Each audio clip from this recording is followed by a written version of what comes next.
Hello दोस्तों, मेरे YouTube channel पर आपका स्वागत है। तो चलिए कहानी शुरू करते हैं। कहानी अच्छी लगी तो प्लीज़ चैनल को लाइक और शेयर। इधर मृत्युंजय के साथ सुमित वे स्टडी में बैठा हुआ था। मृत्युंजय के कानों में हेडफोन लगे हुए थे। मृत्युंजय जिसके लैपटॉप में ढेर सारे कोडिंग ऊपर जा रहे थे, अपने कान में लगे हेडफोन को एडजस्ट करते हुए बोला, कुछ दिख रहा है तुम्हें? मृत्युंजय के सवाल पर दूसरी तरफ से सुधांशु थोड़े उखरे हुए आवाज़ में बोले, एक तो मेरी हालत ठीक नहीं और आपका बकवास रखा। जिसे सुनकर मृत्युंजय अपने दांत पीसे, मुझे पता है कि तुम्हारी हालत ठीक नहीं है, मेरी भी हालत कोई भली चंगी नहीं है। ये प्रोजेक्ट मेरे लिए बहुत ज़रूरी है। मृत्युंजय की बात पर सुधांशु थोड़ा इतरा कर, सच में ज़रूरी है तो प्यार से प्लीज़ कहिए। ये सुनकर मृत्युंजय अपने दांत पीसकर, सुधांशु नाम लेने के लिए नहीं कह रहा हूँ जीजू, प्लीज़ कहने के लिए कह रहा हूँ, तो चलिए प्लीज़ कहिए मुझे। सुधांशु ने भाव खाते हुए कहा। जिसे सुनकर मृत्युंजय गहरी सांस भरकर बोले, सुधांशु प्लीज़, किसने करण के डेटाबेस को हैक किया है? प्लीज़ मुझे उसकी जानकारी दो ताकि मैं अपने सिस्टम को सिक्योर कर सकूं।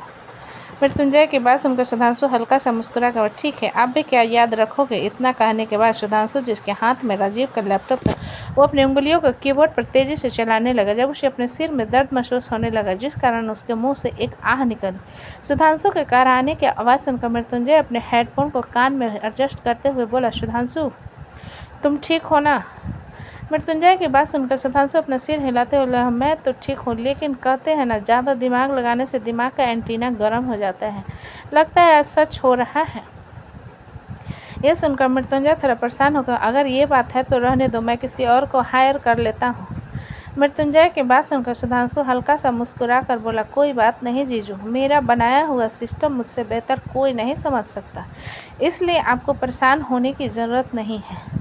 इतना कहने के बाद सुधांशु फिर से लैपटॉप में लग जाता है। जब मृत्युंजय को अपने लैपटॉप में किसी की आवाज़ सुनाई देने लगती है, जिसे सुनते हुए सुधांशु कहता है, कौन हो तुम? सुधांशु के यह पूछने पर उसके अपोजिट साइड के हैकर की आवाज़ आती है, तुमसे मतलब नहीं है, इसलिए तुम दूर रहो इन सब से, अदरवाइज तुम्हारे लिए ठीक नहीं होगा सुधांशु अवस्थी। सुधांशु उसकी बात सुनकर कुछ पल चुप रहकर बोला, इसका मतलब तुम मुझे जानते हो? कौन हो तुम? जिसे सुनकर दूसरी तरफ से रियो फिर से बोला, नॉन ऑफ योर बिजनेस। मेरे डेटाबेस को हैक करने की वजह सिर्फ चावला ट्रांसपोर्ट कंपनी है।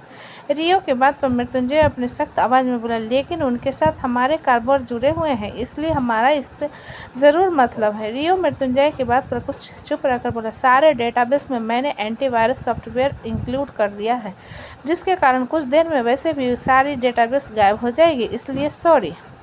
सुधांशु रियो की बात सुनकर अपने दांत पीसते हुए बोला, तुम्हें महंगा पड़ेगा, तुम बस वेट करो। इतना कहकर सुधांशु फिर से अपने लैपटॉप में अपनी उंगलियां चलाने लगा। जब एक बार फिर रियो की आवाज़ आई, टाइम वेस्ट करने का कोई फ़ायदा नहीं है, मैंने सारे डेटाबेस को अपने पास स्टोर कर लिया और ये तभी मिलेगा जब चावला फैमिली मेरी डिमांड पूरी करेगी। रियो की बात पर मृत्युंजय थोड़ा कंफ्यूज होते हुए बोले, तुम्हारी डिमांड क्या है? तुम्हारी demand? You just wait and watch mister Sharang, good bye for now. इतना कहते हुए रियो डिस्कनेक्ट हो जाता है, जिसके होते हुए मृत्युंजय अपना हाथ टेबल पर मारते हुए बोला, फक अप।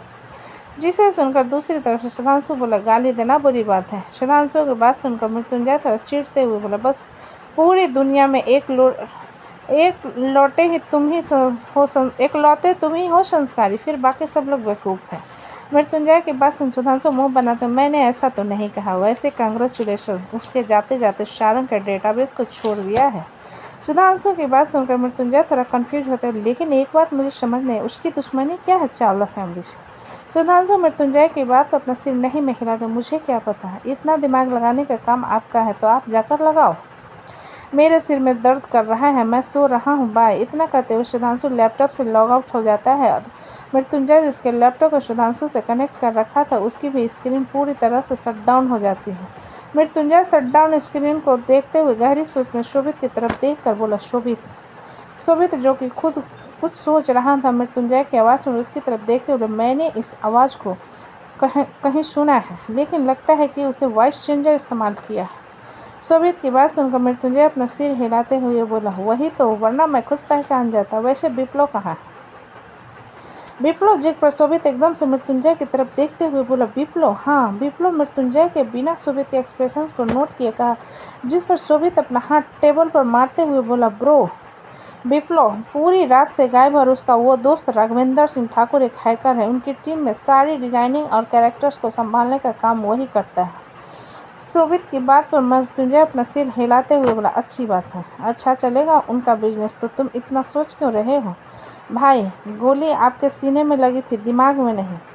शोभित ने थोड़ा इरिटेट होकर कहा, जिसे सुनकर मृत्युंजय शोभित को घूरते बोला, अब इसमें मेरे गोली लगने का क्या कनेक्शन है? मृत्युंजय को भड़कता हुआ देखकर शोभित अजीब नजर से, भाई कल विप्लो और रियो का झगड़ा हुआ था चावला फैमिली के साथ, चावला नहीं कह सकते, उसकी उस पागल बहन और करण के भाई के साथ पूरी रात करण के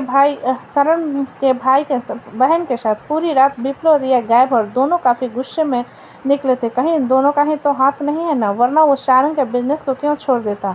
उसे तो उसका पूरा डेटाबेस उड़ा देना था। शोभित की बात को समझते हुए मृत्युंजय अपना सिर हिलाता हुआ, तुम्हारी बात में लॉजिक तो है, इसके लिए सबसे पहले उन दोनों को ढूंढना होगा। किसे ढूंढना होगा? विप्लो ने अंदर आते हुए कहा। विप्लो को घर में देखकर शोभित थोड़ा हैरान हुई और मृत्युंजय विप्लो को देखते हुए, तुम रात भर कहाँ थे? विप्लव मृत्युंजय का सवाल पर उसके सामने आकर कुर्सी पर बैठते हुए इत्मीनान के साथ, मैं तो रियो के साथ सुधांशु के प्रोजेक्ट पर डिस्कस कर रहा था। विप्लव की बात सुनकर शोभित उसे घूरते हुए, तुम सच कह रहे हो? विप्लव सुधांशु को शक भरी आंखों को देखते हुए मुंह बनाकर बोले, अपने भाई पर यकीन नहीं है तो पॉलीग्राफ का इस्तेमाल कर लो। विप्लव की बात सुनकर मृत्युंजय अपना सिर हिलाते बोले, क्यों नहीं, मैं राजीव से कहता हूँ पॉलीग्राफ लाने के लिए, और अगर तुमने झूठ बोला तो मुझसे बुरा कोई नहीं होगा।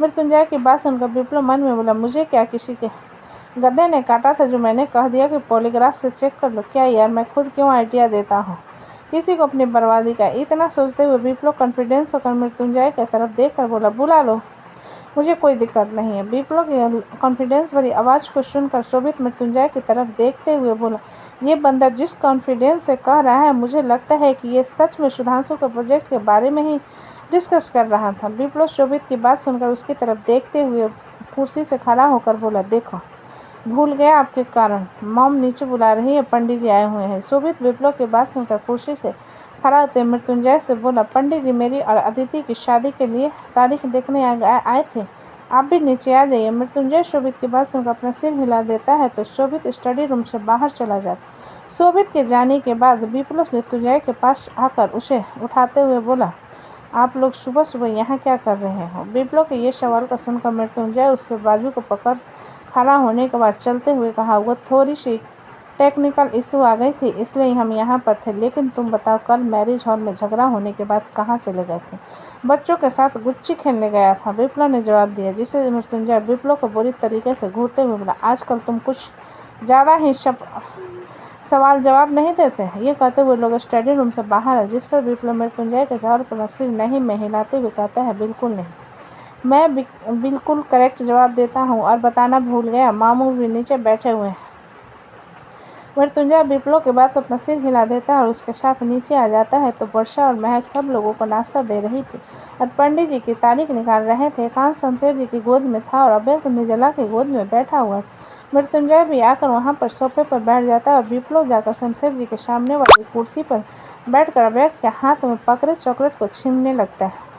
सभी लोग बैठे पंडित जी के तारीख निकालने का इंतजार कर रहे थे जब अदिति शमशेर जी को देखते हुए बोली, मामा जी, मानसी दीदी नहीं आई आपके साथ? हिमांशी के जिक्र को सुनकर विप्लव एक नज़र अदिति की तरफ देखने के बाद फिर से अभय के साथ खेलने लगा। वहीं शमशेर जी अदिति की बात सुन मुस्कुराते हुए बोले, वो तो पढ़ने के लिए बाहर चली गई थी। जिसे सुनकर इस बार विप्लव शमशेर जी की तरफ देखते हुए बोला, इंडिया में मेडिकल कॉलेज की कमी हो गई थी क्या? शमशेर जी विप्लव के बाद अपना सिर नहीं में हिलाकर बोले, नहीं, प्रजापति की तबीयत थोड़ी ठीक नहीं है इसलिए उसके पढ़ाई में दिक्कत जा रही थी, तो प्रजापति ने कहा कि मैं मानसी का एडमिशन कहीं बाहर करवा दूं, इसलिए उसे बाहर भेज दिया। विप्लव शमशेर जी की बात सुनकर आंखें रोल करते हुए अभय के साथ खेलने लगे, जिसे देखकर शमशेर जी विप्लव की आंखों में देखने लगे। इधर करण अपनी हल्दी के बजाय ऑफिस में सिर पकड़ कर बैठा हुआ था जब उसके फ़ोन की रिंगटोन बजने लगी, जिसे सुनकर करण बिना मन के फ़ोन उठाते हुए बोला, हेलो। उस आवाज़ को सुनकर दूसरी तरफ से रियो अपने होठों पर तिरछी मुस्कान ली कॉफ़ी का घूंट भरते हुए बोला, इसलिए कहते हैं दूसरे के औकात और अपना खुद का हाथ सोच समझकर सीखना है और उठाना चाहिए। जिसे सुनकर करण थोड़ा कंफ्यूज होते हुए, कौन हो तुम और कहना क्या चाहते हो? करण की बात पर रियो हल्का सा मुस्कुराते हुए बोला, ज़्यादा कुछ नहीं, तुम्हारा एक सॉरी और तुम्हारी बहन। रियो की बात सुनकर करण गुस्से से तमतमाते हुए, क्या बकवास कर रहे हो, तुम हो कौन? तुम करण के गुस्से भरी आवाज़ को सुन रियो होठों पर शैतानी मुस्कान लेकर बोला, बहुत प्यार करते हो ना अपनी बहन से। रियो की बात पर करण अपने दांत पीसते बोले, तुम चाहते क्या हो? करण के सवाल पर रियो हल्का सा मुस्कुराते बोला, मुझसे माफ़ी मांगो बिना किसी बात के और बेवजह के। मैं तुमसे माफ़ी क्यों मांगूं? करण ने कन्फ्यूजन में कहा, जिसके जवाब में रियो अपना सिर हिलाते हुए बोला, राघवेंद्र सिंह ठाकुर, कल रात जिसे तुमने अपनी शादी के पार्टी माहौल में थप्पड़ मारा। ये सुनकर करण को रियो की याद आई और वो हैरान होते हुए बोला, तुमने ये सब किया है? दिमाग थोड़ी देर से चलाया लेकिन बिल्कुल सही चलाया, मैंने ही किया है, रियो ने जवाब दिया, जिसे सुनकर करण अपने दांत पीसते हुए बोला, एक तो खुद गलती करना और चाहते हो कि हम तुमसे माफ़ी मांगे। करण की बात पर रियो मुस्कुराते हुए बोले, तुम्हारे सारे डेटाबेस मेरे पास एक पेन ड्राइव में सेव है। अगर तुमने 1 घंटे के अंदर मेरी बात नहीं मानी तो मैं धमकी नहीं देता, तुम्हारे सारे डेटाबेस को डिलीट कर दूंगा। रियो की बात सुनकर करण कुछ पल चुप रहकर बोला, कोई भी भाई किसी लड़के को अपनी बहन से बदतमीजी करते हुए नहीं देख सकता। अगर तुम मेरी जगह होते तो तुम भी वही करते। करण की बात पर रियो अपने होठों पर तिरछी मुस्कान लेकर बोला, आई डोंट नो कि मैं क्या करता, क्योंकि मेरे पास बहन ही नहीं, इसलिए मुझे अपनी ये दुख भरी दास्तान मत सुनाओ और जो कहा वो करो। करण रियो की बात सुनकर गुस्से से बोली, गलती से तुम मेरे हाथ मत लग जाओ, मैं तुम्हें पुलिस के हवाले कर दूंगा। करण की धमकी सुन रियो के चेहरे की मुस्कान गायब हो गई और वो अपने दांत पीसते हुए बोला, सोचो तुम्हारा किसी ट्रांसपोर्ट टेलर के अंदर में ढेर सारे ब्राउन शुगर डाल दिए तो ये जो पुलिस की धमकी दे रहे हो ना, उसके चक्कर तुम्हें काटने पड़ेंगे। करण रियो की बात सुनकर बोला, तुम मुझे धमकी दे रहे हो? धमकी देना मुझे नहीं पसंद, अगर तुम्हें सच में ये धमकी लग रही है तो डेमो तुम्हें दिखा सकता हूँ। रियो ने अपने होठों पर एक मुस्कान लेकर कहा, जिसे सुनकर करण एक गहरी सांस भरते हुए, देखो I don't have time to listen to nonsense mister Chawla, इसलिए जितना कहा उतना कीजिए। आप और आपकी बहन दोनों मुझसे माफ़ी मांगी। रियो ने करण की बात को बीच में काट, जिसे सुनते हुए करण अपना सिर नहीं में हिलाकर बोला, मैं तुमसे माफ़ी मांगता हूँ। रियो करण की बात सुनकर बोला, ये तो बड़ी नाइंसाफ़ी है, कॉलर अपने नहीं पकड़ी थी, भिखारी आपने नहीं कहा था, इसलिए जिसने कहा माफ़ी उसे मांगनी पड़ेगी। करण रियो की जिद को देखते हुए थोड़े गुस्से से बोला, आरोही की मानसिक संतुलन ठीक नहीं है। Oh really? लेकिन जिस तरीके से बात कर रही थी लग नहीं रहा था कि वो एक पागल है। रियो ने खिल्ली उड़ाते हुए कहा, जिसे सुनकर करण उस गुस्से से बोला, मेरी बहन पागल नहीं है। रियो करण के गुस्से को इग्नोर कर बड़ी सीरियस टोन में बोला, आई डोंट फकिंग केयर कि आपकी बहन किस हालत में है। जिस तरीके से उसने सबके सामने मेरा कॉलर पकड़ा, उसे सबके सामने घुटने के बल बैठकर मुझसे माफ़ी मांगनी होगी, सिर्फ 1 घंटा। And your time starts now. इतना कहकर रियो बिना करण की बात सुने कॉल कट कर दे। रियो के कॉल कट करते ही करण अपना हाथ गुस्से से टेबल पर मारते हुए बोला, फकिंग दिस गाय। अभी करण अपना गुस्सा टेबल पर उतार रहा था जब उसके केबिन का दरवाज़ा खुला और चित्रांग अंदर आया और करण वो इतना परेशान देखकर बोला, तू इतना परेशान मत हो, हम कुछ करते हैं इस बारे में। उस कमीने के पास सारा डेटाबेस स्टोर है। करण ने गुस्से में कहा, जिस सुन चित्रांग थोड़ा कंफ्यूज होते हुए बोला, तुम किसकी बात कर रहे हो? किसके पास हमारा सारा डेटाबेस स्टोर है? मुझे समझ नहीं आ रहा। चित्रांग की बात सुनकर करण उसकी तरफ देखते हुए बोला, उस रियो के पास। चित्रांग करण की बात पर थोड़ा हैरान होते हुए बोले, क्या? इसका मतलब जो कुछ भी हो रहा है वो सब उसने किया है? करण चित्रांग की बात पर अपना सिर हिलाते हुए बोला, बिल्कुल सही, उसी ने किया है, लेकिन उसे अपने किए की भुगतान बहुत बुरी तरीके से करनी होगी। चित्रांग करण की बात सुनकर अपना सिर हिलाते हुए बोला, समझ गया तुम्हारी बात, लेकिन उसने ये सब किया क्यों है? कुछ तो बताया होगा उसने। करण चित्रांग के सवाल पर अपने दांत पीसते हुए, कल जो कुछ भी मैरिज हॉल में हुआ उसका बदला निकाल रहा है और चाहता है कि आरोही और मैं माफ़ी मांगे। लगता है उसका दिमाग खराब हो गया है। क्या उसे पुलिस का डर नहीं है? चित्रांग ने अभी थोड़ा परेशान होकर कहा, जिस पर करण चित्रांग की तरफ देख, पुलिस का हर उल्टा मुझे धमकी दे रहा है कि मेरे किसी ट्रेनर में ब्राउन शुगर डाल देगा और मुझ पर सारे एग्जाम आ जाएंगे कि मैं इस ड्रग्स स्मगलिंग करता हूँ। चित्रांग करण के बाद पर अपना सिर हिलाते हुए, सब समझ गए, तुम मैरिज हॉल के लिए निकलो, तुम्हारे दादू का कई बार कॉल आ चुका है, सब परेशान है, मैं रियो से निपटता। करण चित्रांग की बात पर गहरी सांस भरकर चेयर से उठकर चित्रांग को देखते हुए, सिर्फ निपटना नहीं, उसे अच्छा सबक सिखाना, ताकि चावला परिवार के खिलाफ आगे से कुछ करने से पहले 1000 बार सोचे। करण की बात पर चित्रांग अपना सिर हिला देता है तो करण वहाँ से मैरिज हॉल के लिए निकल जाता है।